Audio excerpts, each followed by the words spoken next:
Diane. Bonjour à toutes et à tous. Je remercie donc les organisateurs d'avoir pu mener à bien ce colloque qui a été reporté à plusieurs reprises.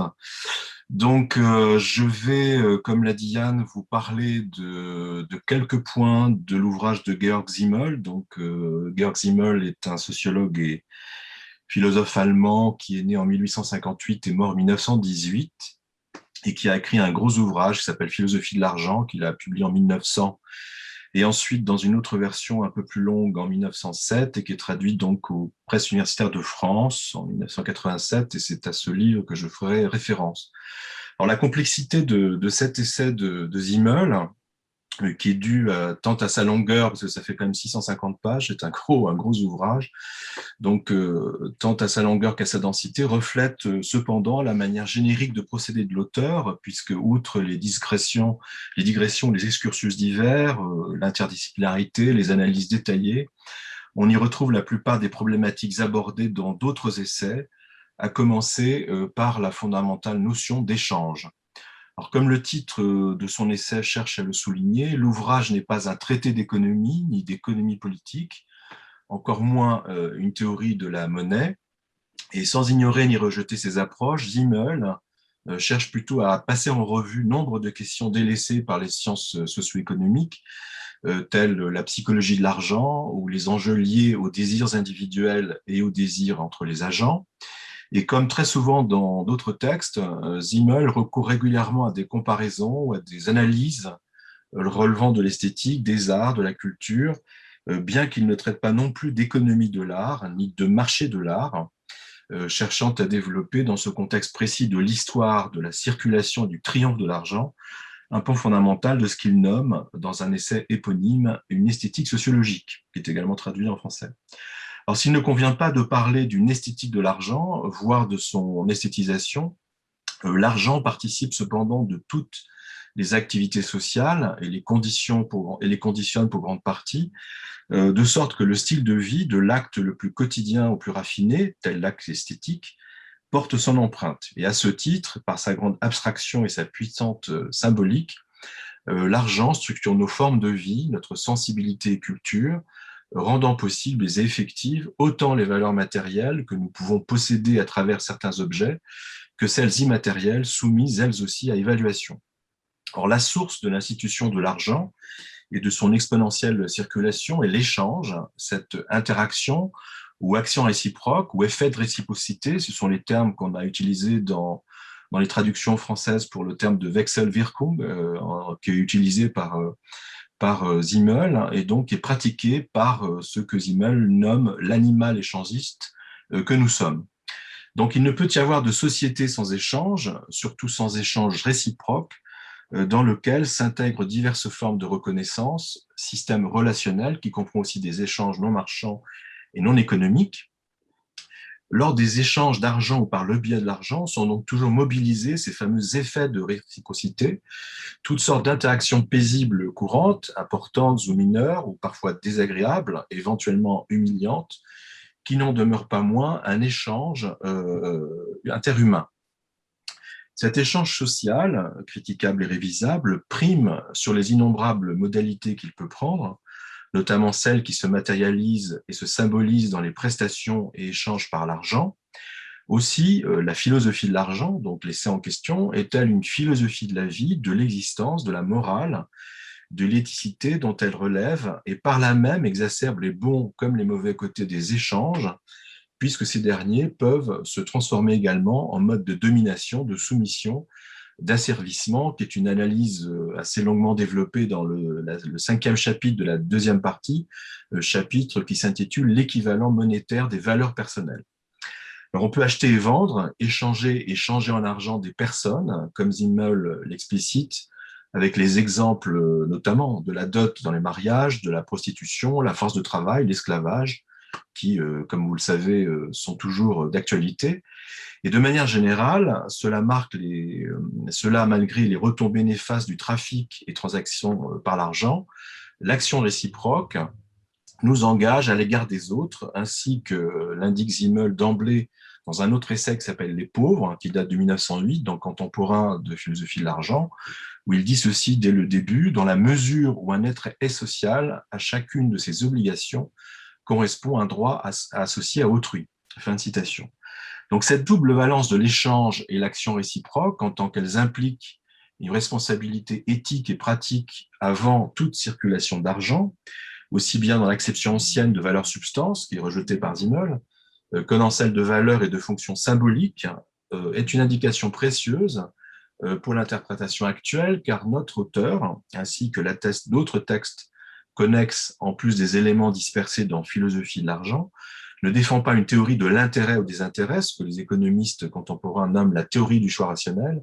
mais sans être dupe de la cupidité, de l'hubris qui s'attache uniquement à l'avoir et à la possession. Simmel s'intéresse bien plutôt à la réciprocité qu'implique, entraîne et active l'échange, à savoir au moins une reconnaissance mutuelle. Alors, cette dernière conduit ainsi à la gratitude, dont Simmel, dans l'essai du même nom, qui s'appelle La gratitude, qui date de 1907, justement, donc reconnaît cette double valence également, puisque dans les sociétés économiquement développées, quand une personne donne une chose, la réciprocité passe à l'arrière-plan, puisque les choses et les marchandises échangées ont fortement gagné en autonomie, faisant que, selon Simmel, je le cite, les rapports humains sont devenus rapports d'objets.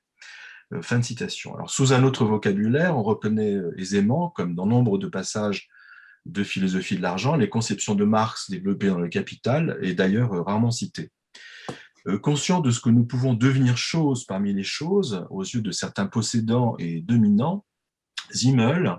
opte pourtant pour la dimension morale incluse dans l'échange ou l'action réciproque, proche par de nombreux aspects de ce que Marcel Mauss développera dans l'essai sur le don en 1923-24. Ainsi, Simmel souligne, donc là on est dans la philosophie de l'argent, c'est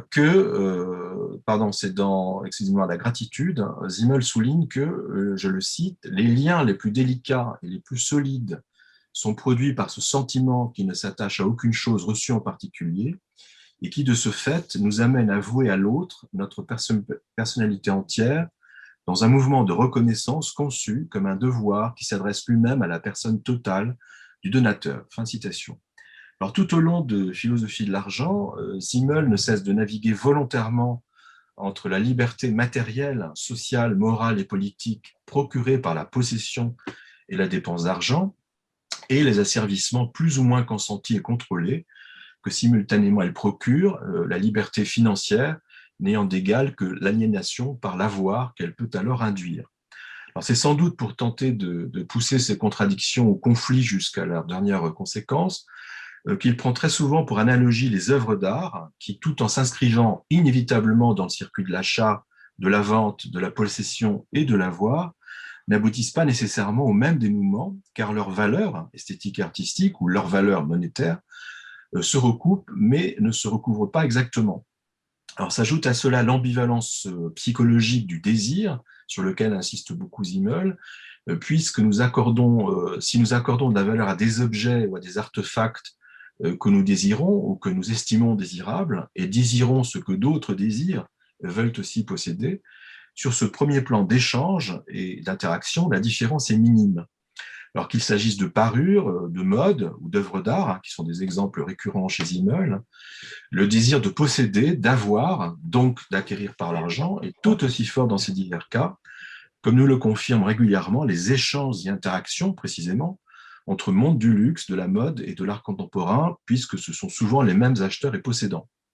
Donc la différence fondamentale entre artefacts non artistiques échangés et artefacts artistiques échangés ne porte donc pas sur leur échangeabilité potentielle ou avérée, mais sur la différence de leur quantité de qualité, d'où se dégageant des valeurs divergentes. Alors pour Simmel, l'argent en tant qu'abstraction détachée de son support matériel, en tant que pur symbole, objectifie l'échange, devient pure relation, une mesure pour ainsi dire neutre et objective, prise comme référence, faisant que, je le cite, l'échange économique arrache donc les choses à leurs imbrications dans la pure subjectivité des sujets et, investissant en elles sa propre fonction économique, fait qu'elles se déterminent mutuellement. En économie, prise comme forme particulière des relations et des comportements. Ce qui est spécifique, ce n'est pas tant le fait que des valeurs sont échangées, mais le fait qu'il y a échange de valeurs. Fin de citation.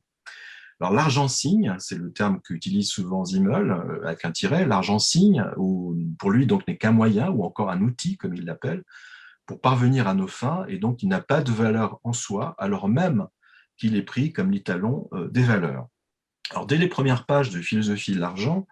Simmel insiste sur l'analogie avec la jouissance et la valeur esthétique, la valorisation des objets d'art et le jugement esthétique, y intégrant même pour notre désir à l'égard de ces derniers le facteur de la rareté, comme l'avait déjà fait l'économiste David Ricardo dans le premier chapitre de la valeur, de ces principes de l'économie politique et de l'impôt, qui est un texte où justement de 1807 où Ricardo parle des œuvres d'art et de leur rareté,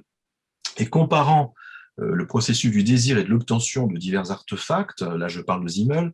estimant que les choses et objets n'ont pas de valeur en soi, mais sont déterminés seulement dans et par le système de l'échange, Simmel explique, je le cite, que la relativité de la valeur, en vertu de laquelle les objets concrets et veillant affects et désirs ne deviennent des valeurs que dans la réciprocité du processus de cession et d'échange, nous pousse, semble-t-il, à tirer logiquement cette conclusion. La valeur ne serait pas autre chose que le coût. Le coût étant essentiellement une représentation abstraite, il coïncide avec la valeur objective économique. Fin de citation. Il faut comprendre qu'il s'agit bien d'un accord tacite ou explicite entre les contractants, les échangistes, quant à la référence ou à un étalonnage par le coût, puisque c'est reconnaître que tel quantum, c'est le terme utilisé par Simmel, que tel quantum de valeur est échangeable contre un même autre quantum de valeur.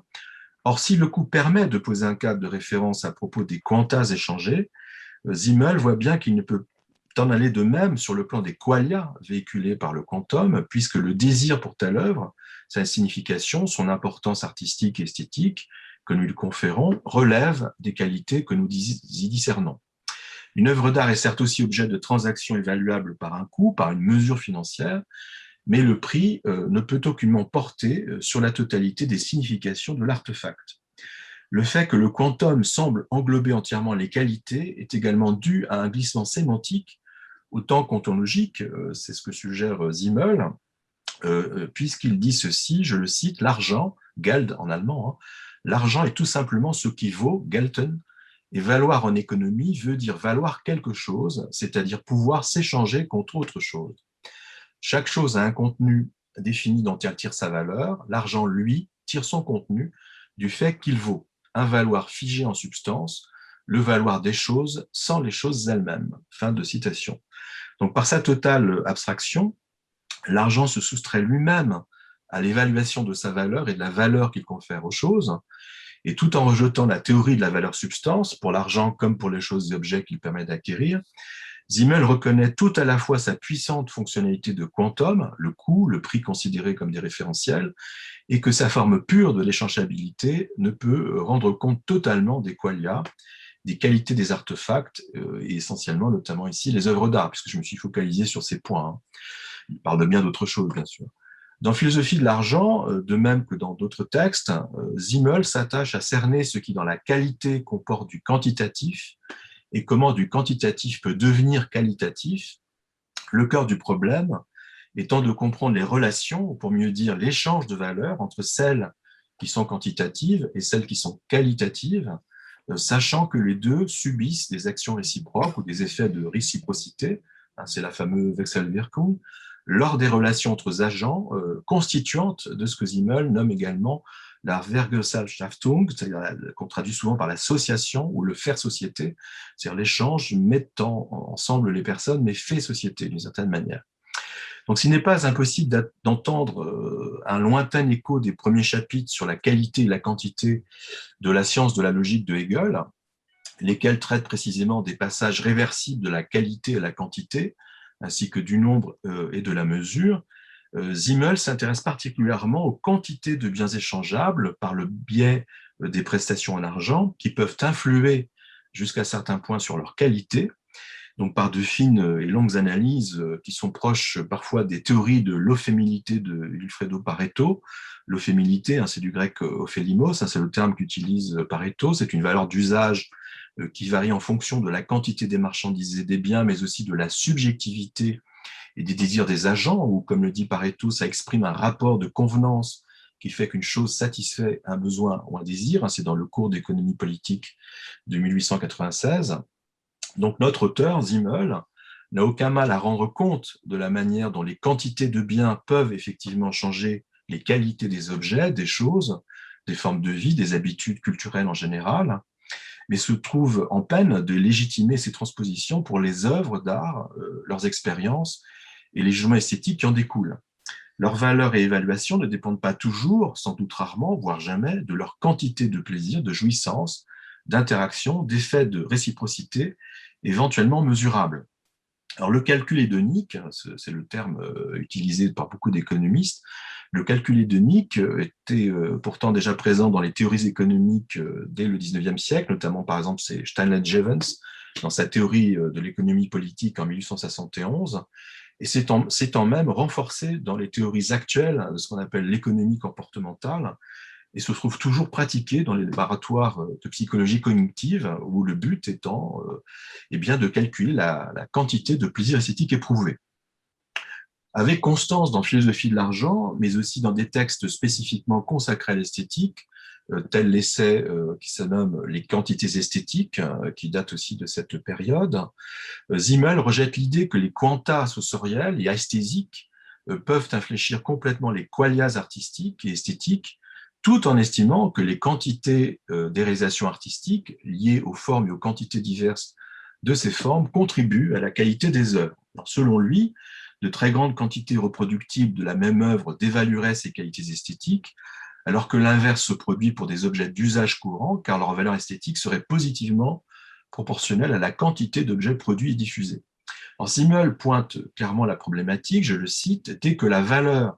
devient purement quantitative, remplaçant toute qualité par la simple somme d'unités identiques, il y a toujours l'inconciliable antagonisme des points de vue, décisif pour tous les intérêts de nature esthétique. Deux points.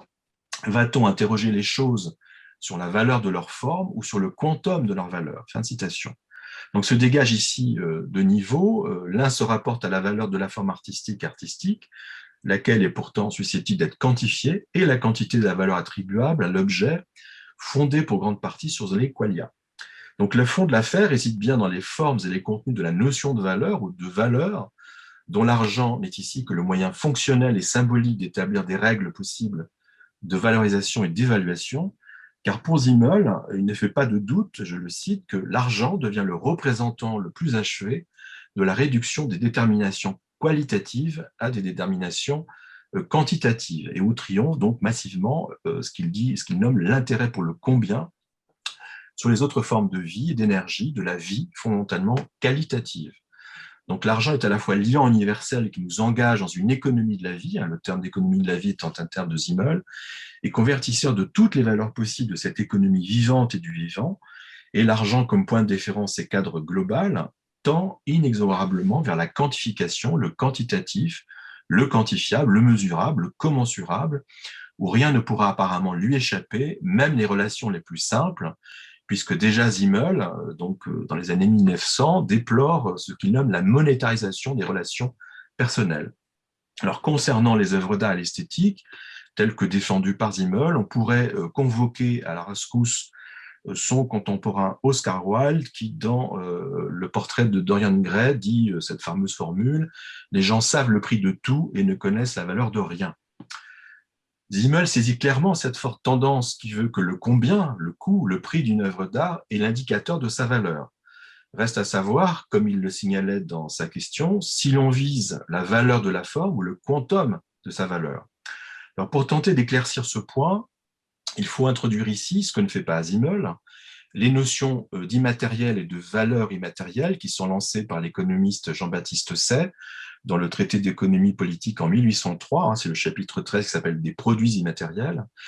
ou encore de valeur symbolique. L'œuvre, en tant qu'objet, possède un prix sur le marché de l'art. Dans le champ des biens symboliques, elle n'a que de la valeur. qui plus est une valeur inestimable exprimée par un jugement esthétique. Et un jugement esthétique juste n'est pas un juste prix, ni un prix juste. Ce caractère biface de l'œuvre d'art, donc un support matériel, une valeur immatérielle, a largement basculé, comme bon nombre d'autres biens symboliques, dans une théorie axiologique encadrée, conditionnée par l'économicisme capitaliste et financier, lequel a littéralement appliqué ces valeurs par le prix à ce qui n'a que de la valeur non économique. En tant qu'elle support de valeur, l'œuvre d'art ne peut évidemment pas être scindée afin de sauvegarder uniquement sa part immatérielle, puisque cette valeur immatérielle prend forme et signification dans le support matériel lui donnant cette valeur. Donc la pensée économiciste impose alors sa grille axiologique, encore largement répandue, d'une valeur substance inscrite dans l'objet et qui tendrait à faire croire que la valeur est physiquement ou matériellement dans l'œuvre et où elle œuvre partiellement, voire entièrement. Alors, par un retournement quelque peu déconcertant, s'opère ainsi une conjonction entre la problématique toujours disputée dans les arts quant à leurs propriétés esthétiques et artistiques, sont-elles présentes dans l'objet ou plutôt dans l'esprit et les sens du spectateur, et la valeur substantialiste de l'économie, aboutissant par une pernicieuse offensive à ce tout autre jugement, en possédant le support de valeur, on possède la valeur même, à savoir l'autre face de l'objet, sa valeur immatérielle, apparente, irréelle, imaginaire, censément contenue dans la face immatérielle. Donc c'est une sorte de fétichisme en quelque sorte de l'œuvre d'art. Et en effet, ce fétiche de l'art est également biface. D'un côté, la part matérielle, support que l'on peut dûment mesurer et calculer, de l'autre, la part immatérielle que l'on peut désormais aussi calculer et sous-peser. Alors cela, non pas grâce à quelque objectivité scientifique fondée sur les méthodes de l'économie, mais parce que l'illusion qui accomplit sa destinée, donc faire croire à sa réalité très concrète,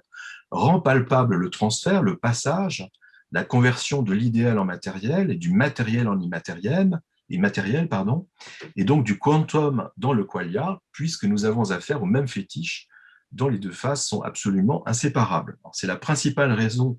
de son agentivité, de sa force d'illusion, puisqu'il parvient à faire oublier à ses créateurs qu'il est leur artefact matériel et symbolique, et que sa capacité de nuisance autant que de bienfaisance tient à ses prétendues autonomisations suprasensibles, rendant tangible une existence, une activité propre. Donc les zélateurs du prix et de l'inestimable se trouvent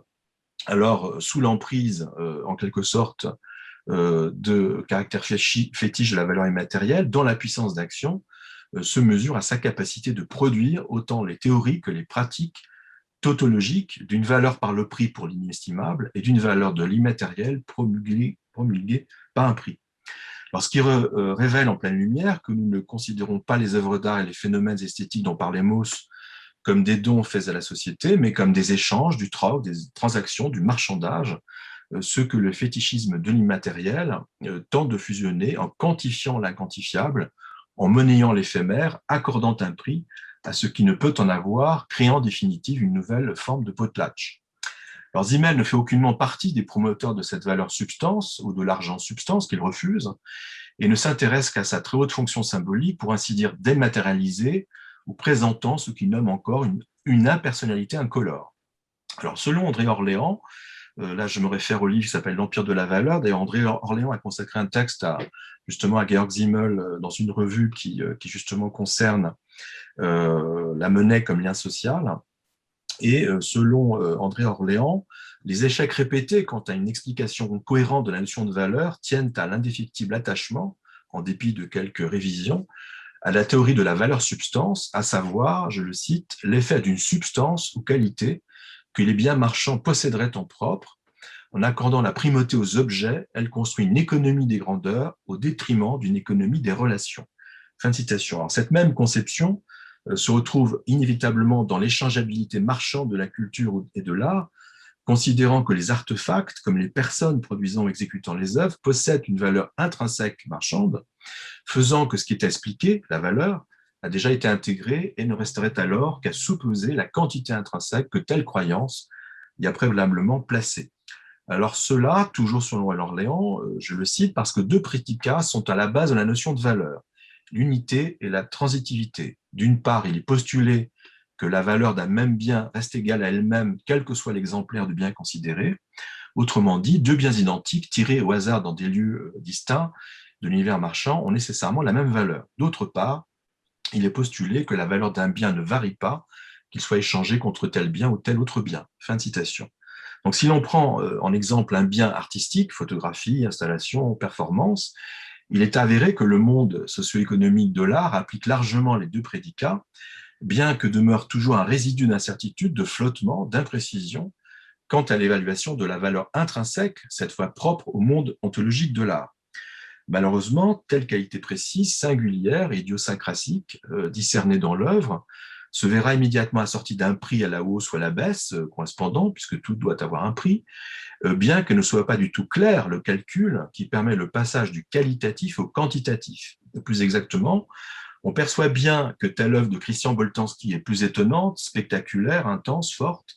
qu'elle a donc plus de valeur esthétique et artistique, donc nous sommes là dans la critérologie et le jugement esthétique. Il faut donc que l'on puisse refléter cette valeur esthétique immatérielle et non économique par un prix plus important, donc critérologie économique. C'est une transmutation des plus mystérieuses que l'on tient pourtant pour évidente, puisque la mise en valeur finale par le prix n'est aucunement un jugement esthétique. L'équivalence est toute trouvée, une fois encore, ce qui est plus rare et plus cher. Alors cependant, Zimmel cherche plutôt à comprendre les mécanismes et rouages qui ont conduit à cette suprématie écrasante et sans appel de l'argent, puisqu'il n'en établit pas directement la critique, bien que ne manque pas de nombreuses remarques négatives, et donc critiques, quant au comportement des personnes appartenant au circuit de l'échange réciproque. Alors pour finir, mais je ne m'en tire pas par une pirouette, mais c'est assez étonnant, je m'en suis aperçu un peu vers la fin, je souligne aussi, je n'ai pas le temps de le développer, l'importance accordée par Zimmel en plusieurs endroits de l'essai aux analogies entre l'argent qui circule dans l'action réciproque et le langage, la conversation, les mots, justement les mots échangés, qui circulent réciproquement en société pour échanger des pensées. L'argent est même perçu par Zimmel comme, je le cite, cet objet visible que l'on peut comparer à la sonorité d'un mot. Et la conjonction est ici frappante avec Mallarmé, qui, dans Crise de verre, écrit ceci: narrer, enseigner, même décrire, cela va et encore qu'à chacun suffirait peut-être,